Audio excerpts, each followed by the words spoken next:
अकबर के राज्य में एक बहुत ही अमीर व्यापारी रहता था।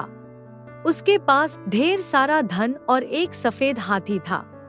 वह हाथी बहुत ही खास था। पूरे राज्य में ऐसा कोई हाथी नहीं था। एक रात चोर उस अमीर व्यापारी के घर से सफेद हाथी को चुरा ले गए। सुबह होते ही पूरे शहर में हड़कंप मच गया। व्यापारी बहुत दुखी हुआ और सीधा अकबर के दरबार में पहुंचा। वह रोते हुए अकबर से बोला, हुजूर, मेरा अनमोल सफेद हाथी कोई चोर चुरा कर ले गया है, इंसाफ दिलाइए। अकबर को भी इस घटना से बहुत दुख हुआ। उन्होंने बीरबल को बुलाया और कहा, बीरबल, इस मामले को सुलझाओ।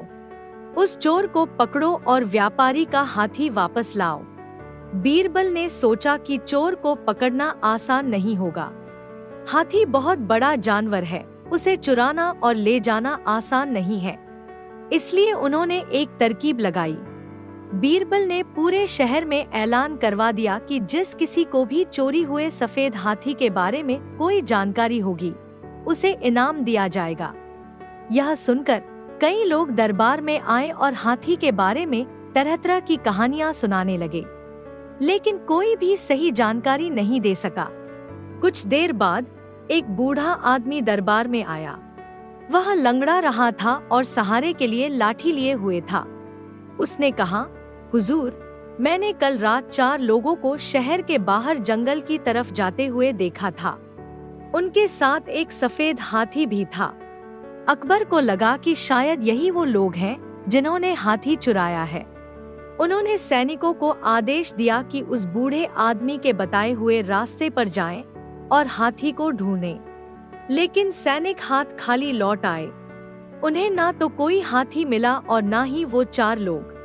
अब अकबर और भी ज्यादा परेशान हो गए। बीरबल ने पूछा, बूढ़े आदमी, तुमने जो 4 लोगों को देखा था, क्या तुम उन्हें पहचान सकते हो? बूढ़े ने ध्यान से सोचा और फिर कहा, नहीं, उनकी शक्लें मुझे याद नहीं आ रही, लेकिन मैं उनकी एक खास बात जरूर बता सकता हूँ। उन 4 लोगों के पैरों में घाव के निशान थे। यह सुनते ही बीरबल को एक शक हुआ। उन्होंने सैनिकों को आदेश दिया कि पूरे शहर में जाएं और उन सभी लोगों को पकड़े जिनके पैरों में घाव के निशान हैं। थोड़ी देर में सैनिक 4 लोगों को पकड़कर दरबार में ले आए। उन 4 के पैरों में वाकई में घाव के निशान थे। बीरबल ने उन 4 से पूछताछ की। पहले तो वो लोग नहीं माने, लेकिन जब उन्हें जेल में डालने की धमकी दी गई तो उन्होंने अपना गुनाह कबूल कर लिया। उन्होंने बताया कि वो जंगल में लकड़ी काट रहे थे। उन्हें लगा कि सफेद हाथी को बेचकर उन्हें बहुत सारे पैसे मिल जाएंगे, इसलिए रात के अंधेरे में वो हाथी को चुरा कर ले गए थे। अकबर ने उन 4 को सजा दी और सफेद हाथी को वापस अमीर व्यापारी के पास भेज दिया। व्यापारी बहुत खुश हुआ और उसने बीरबल को धन्यवाद दिया। इस तरह बीरबल की सूझबूझ से हाथी चोर पकड़े गए और सफेद हाथी। अकबर को अक्सर मुश्किल सवालों के जवाब ढूंढने का शौक था। एक शाम दरबार में सभी दरबारी मौजूद थे। अकबर ने बीरबल को बुलाया और उनसे एक सवाल पूछा। उन्होंने कहा, बीरबल, ये बताओ कि दुनिया में सबसे ज्यादा रोशनी देने वाली चीज कौन सी है? बीरबल ने जल्दबाजी में जवाब नहीं दिया। वह थोड़ा सोचने लगे। दरबारियों ने भी आपस में चर्चा शुरू कर दी। कोई कह रहा था कि सूरज सबसे ज्यादा रोशनी देता है, तो कोई कह रहा था कि आग सबसे ज्यादा रोशनी देती है।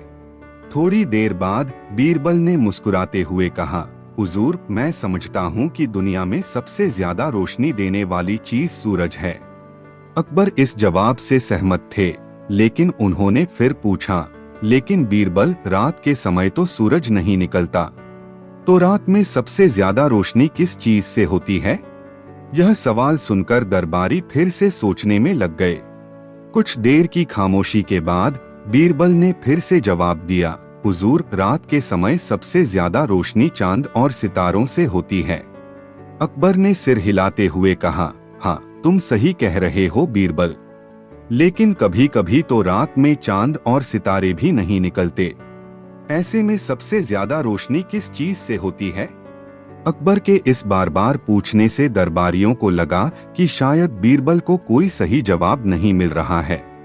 वह सब मन ही मन बीरबल को मजाक में लेने लगे, लेकिन बीरबल शांत रहे। उन्होंने थोड़ा रुका और फिर जोर से कहा, हुजूर, सबसे ज्यादा रोशनी देने वाली चीज बुद्धि का दिया है। अकबर और सभी दरबारी चौंक गए। उन्हें समझ नहीं आया कि बीरबल क्या कहना चाह रहे हैं।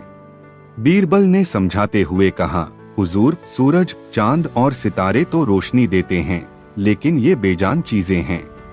इनका इस्तेमाल अंधेरे को दूर करने के लिए किया जाता है, लेकिन बुद्धि का दिया इंसान को सही और गलत का रास्ता दिखाता है। ये ज्ञान की रोशनी है जो इंसान को अज्ञानता के अंधेरे से निकालती है। इसलिए मैं समझता हूँ कि बुद्धि का दिया ही दुनिया में सबसे ज्यादा रोशनी देने वाली चीज है। अकबर बीरबल की बात सुनकर बहुत खुश हुए।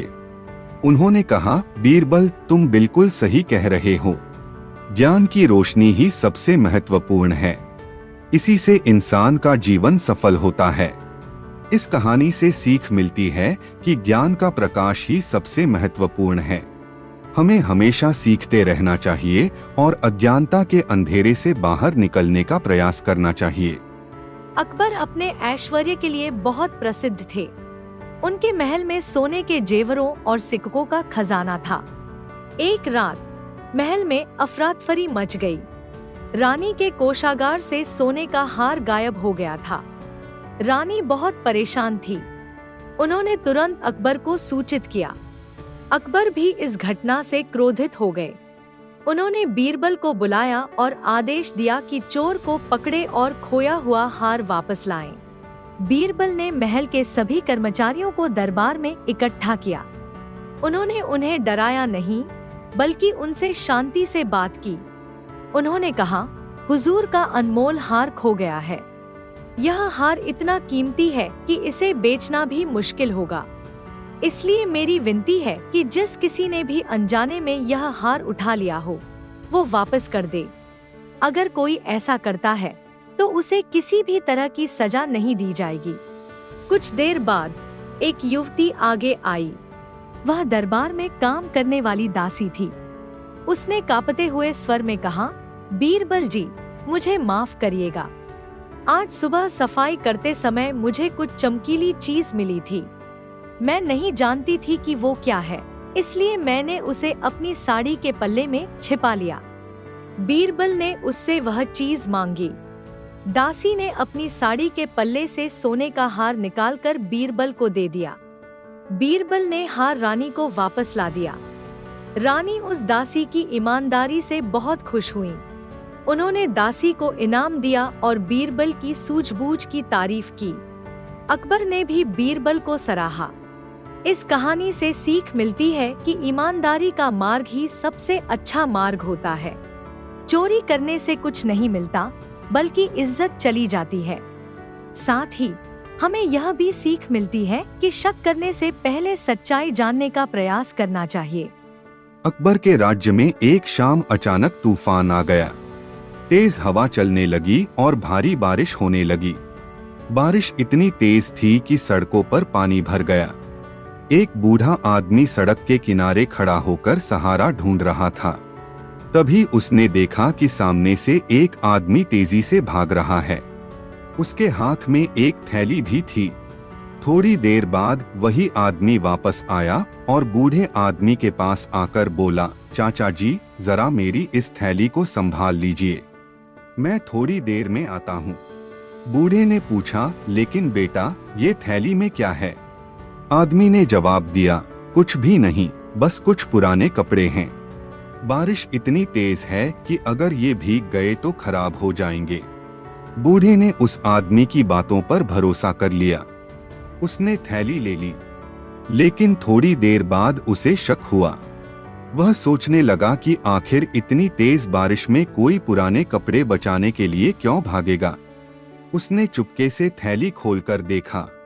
थैली के अंदर कपड़े नहीं, बल्कि सोने के आभूषण थे। बूढ़ा समझ गया कि ये आदमी चोर है, लेकिन बूढ़ा यह भी जानता था कि वह अकेला उस चोर को नहीं पकड़ सकता। इसलिए उसने एक तरकीब लगाई।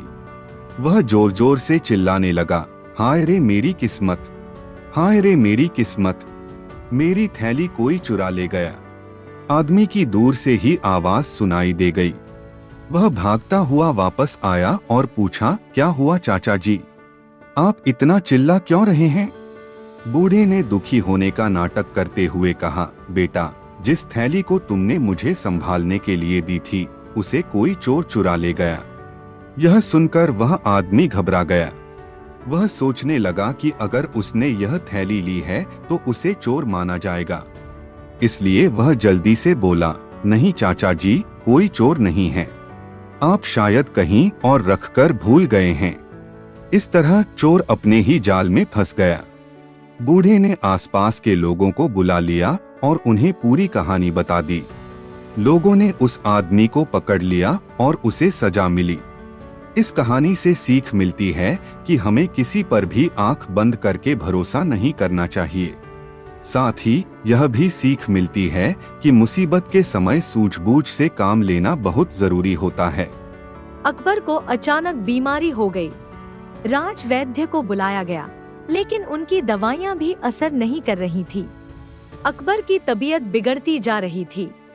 पूरे राज्य में हाहाकार मच गया। हर कोई अकबर के स्वास्थ्य के लिए चिंतित था। रानी ने बीरबल को बुलाया और उनसे मदद मांगी। बीरबल ने महल के बाहर जाकर लोगों से पूछताछ की। उन्हें पता चला कि एक गांव में एक बूढ़ा वैद्य रहता है जो जड़ी बूटियों से इलाज करता है। लोग उसे बहुत मानते थे। बीरबल ने तुरंत उस बूढ़े वैद्य को महल बुला लिया। वैद्य ने अकबर को देखा और जड़ी बूटियों का एक काढ़ा बनाया। उन्होंने अकबर को वह काढ़ा पिलाया। कुछ ही देर में अकबर को आराम महसूस होने लगा। धीरे धीरे उनकी तबीयत सुधरने लगी। कुछ दिनों में ही अकबर पूरी तरह से स्वस्थ हो गए। अकबर उस बूढ़े वैद्य से बहुत खुश हुए। उन्होंने वैद्य को ढेर सारे सोने के सिक्के इनाम में देने का फैसला किया, लेकिन वैद्य ने सिक्के लेने से इनकार कर दिया। वैद्य ने कहा, हुजूर, आपका स्वस्थ होना ही मेरे लिए सबसे बड़ा इनाम है। मैं गरीबों का इलाज मुफ्त में करता हूँ। अकबर वैद्य की निस्वार्थ भावना से बहुत प्रभावित हुए। उन्होंने वैद्य को राज्य का मुख्य राज वैद्य नियुक्त कर दिया। साथ ही उन्होंने यह आदेश दिया कि पूरे राज्य में गरीबों का इलाज निःशुल्क किया जाए। इस कहानी से सीख मिलती है कि असली वैद्य वो होता है जो मरीजों का इलाज धन के लिए नहीं बल्कि मानवता के लिए करता है। साथ ही हमें यह भी सीख मिलती है कि सच्ची खुशी दूसरों की मदद करने में मिलती है।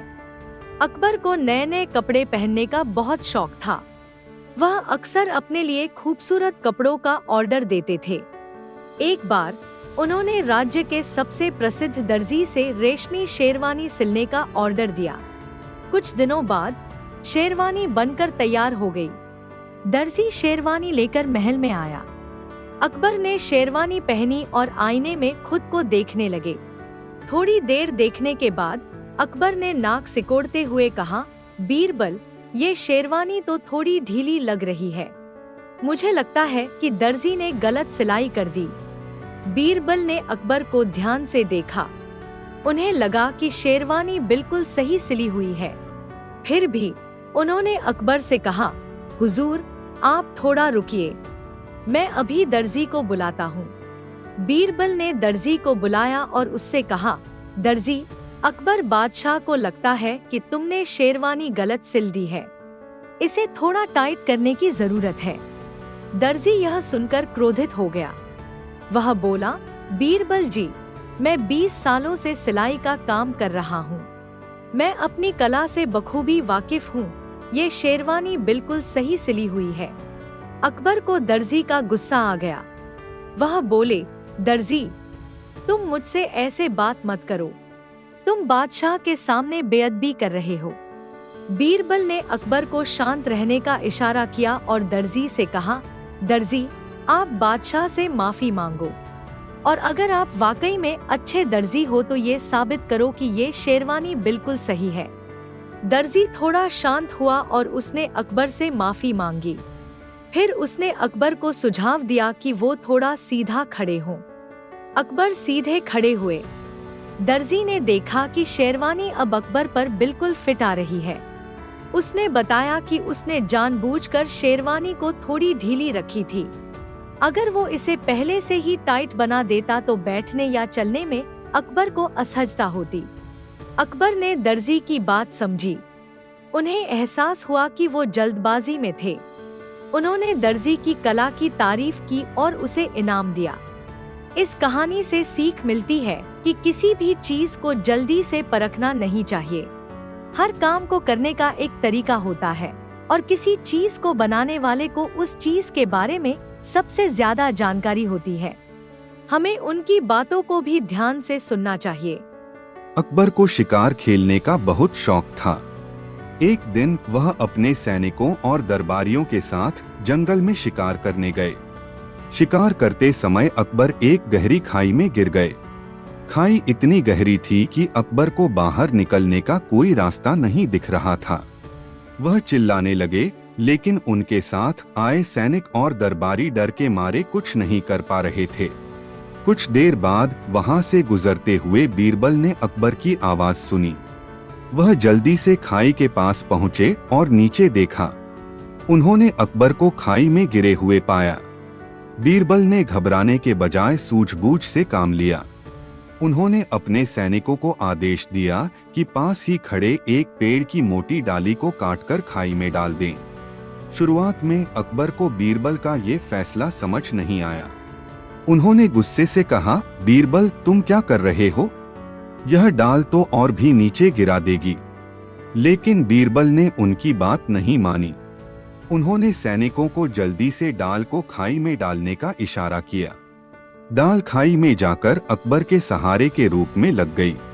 अब बीरबल ने सैनिकों को आदेश दिया कि वो धीरे धीरे रस्सी को खाई में डालें और अकबर को उस रस्सी के सहारे खींचकर ऊपर निकालें। कुछ ही देर में अकबर खाई से बाहर निकल आए। वह चोटिल तो जरूर हुए थे, लेकिन उनकी जान बच गई थी। अकबर बीरबल को गले लगा लिया और उनकी सूझबूझ के लिए धन्यवाद दिया। उन्होंने कहा, बीरबल तुम सच में मेरे सबसे सच्चे मित्र हो। आज तुमने मेरी जान बचाई है। बीरबल ने मुस्कुराते हुए कहा, हुजूर यही तो दोस्ती का असली धर्म है। मुसीबत के समय सच्चा मित्र ही काम आता है। इस कहानी से सीख मिलती है कि सच्ची दोस्ती बहुत ही अनमोल होती है। हमें ऐसे दोस्त बनाने चाहिए जो हमारी खुशी में तो शामिल हों ही, साथ ही मुसीबत के समय हमारा साथ दें। अकबर एक महान शासक थे, लेकिन उन्हें जल्दी ही चिंता हो जाती थी। एक साल बारिश बहुत कम हुई और राज्य में सूखा पड़ गया। खेत सूख गए और अकाल पड़ने का डर मंडराने लगा। अकबर को इस बात की बहुत चिंता हुई। वह रात दिन यही सोचते रहते थे कि अगर बारिश नहीं हुई तो राज्य में अकाल पड़ जाएगा और लोगों को भुखमरी का सामना करना पड़ेगा। एक दिन दरबार में उन्होंने बीरबल को बुलाया और कहा, बीरबल सूखा बहुत ज्यादा बढ़ गया है।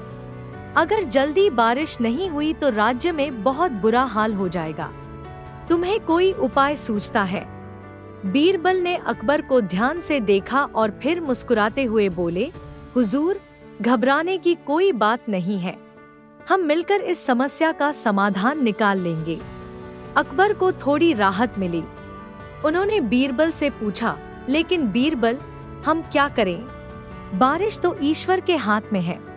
बीरबल ने कहा, हुजूर हम बारिश तो नहीं करवा सकते, लेकिन हम इतना तो कर सकते हैं कि सूखे का असर कम कर सकें। इसके लिए हमें लोगों को खाने के लिए पर्याप्त अनाज जमा करना होगा। अकबर ने बीरबल की बात मानी। उन्होंने आदेश दिया कि पूरे राज्य में जो भी अनाज बचा हुआ है उसे सरकार खरीद ले। उस अनाज को उन गरीब लोगों में बांटा जाएगा जिनके पास खाने के लिए कुछ नहीं है। साथ ही उन्होंने यह भी आदेश दिया कि जो जमीन सूखे की वजह से बंजर हो गई है, वहां सूखे को सहन करने वाली फसलें उगाई जाएं। इससे कम से कम कुछ मात्रा में अनाज तो मिल ही जाएगा। कुछ ही समय में बीरबल की योजना काम करने लगी। गरीबों को खाने के लिए अनाज मिलने लगा और सूखे का असर कम होने लगा। हालांकि बारिश अभी भी नहीं हुई थी, लेकिन अकबर अब इतने चिंतित नहीं थे। कुछ महीनों बाद अचानक एक दिन बहुत तेज बारिश होने लगी। बारिश कई दिनों तक लगातार होती रही। खेत हरे भरे हो गए और अकाल का खतरा टल गया। अकबर बहुत खुश हुए। उन्होंने बीरबल की सूझबूझ की तारीफ की और कहा, बीरबल, तुम सच में मेरे राज्य के रत्न हो। तुम्हारी बुद्धि से ही हम इस सूखे का सामना कर पाए। इस कहानी से सीख मिलती है कि मुसीबत के समय घबराने से कोई फायदा नहीं होता है। हमें सूझबूझ से काम लेना चाहिए और समस्या का हल ढूंढने की कोशिश करनी चाहिए। साथ ही हमें दूरदर्शिता रखनी चाहिए ताकि भविष्य में आने वाली परेशानियों के लिए तैयार रह सकें। अकबर के दरबार में एक दिन इंसाफ पाने के लिए दो आदमी आए, एक बुजुर्ग किसान और एक धनी व्यापारी। दोनों अपने अपने पक्ष रखने लगे। किसान ने कहा, हुजूर, इस धनी व्यापारी ने मेरी जमीन पर जबरदस्ती कब्जा कर लिया है। वह मेरी फसल भी काट कर ले गया। व्यापारी ने जल्दी से कहा, हुजूर, ये झूठ बोल रहा है। ये जमीन मैंने सालों पहले खरीदी थी। इसके मेरे पास कागजात भी हैं। अकबर दोनों की बातें सुनकर असमंजस में पड़ गए। उन्होंने बीरबल की तरफ देखा। बीरबल ने आगे आकर कहा, हुजूर, मुझे थोड़ा वक्त दें, मैं सच्चाई का पता लगा लूंगा। बीरबल ने दोनों को कुछ दूर हटने का इशारा किया और दरबारियों से 2 फावड़े मंगवाए। उन्होंने दोनों आदमियों को एक एक फावड़ा दिया और कहा, आप दोनों इस सूखे हुए पेड़ के नीचे थोड़ी खुदाई करिए। किसान खुदाई करने लगा, लेकिन व्यापारी घबरा गया। वह बीरबल से कहने लगा, बीरबल जी, खुदाई की क्या जरूरत है?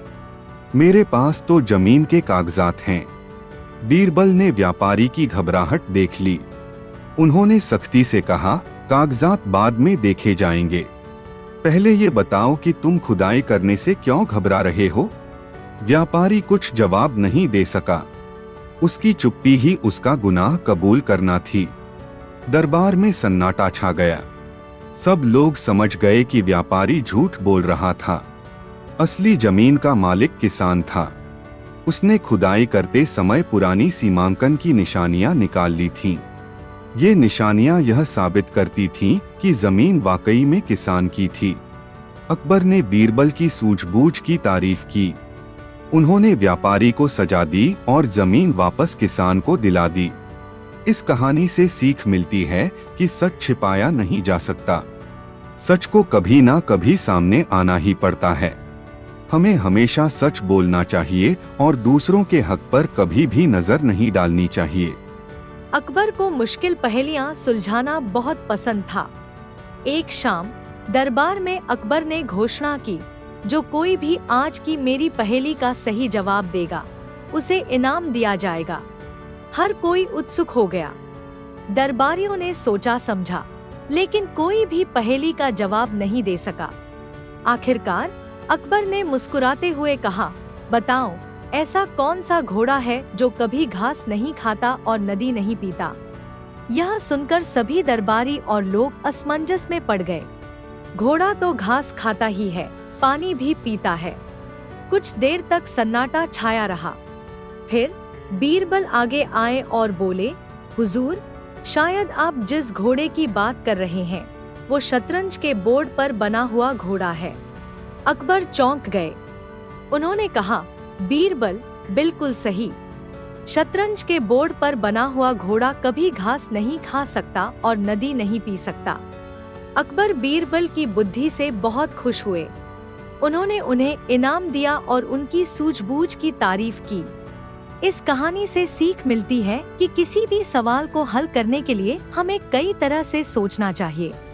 कभी-कभी सीधे उत्तर के बजाय थोड़ा अलग नजरिया अपनाने से ही सही जवाब मिल सकता है।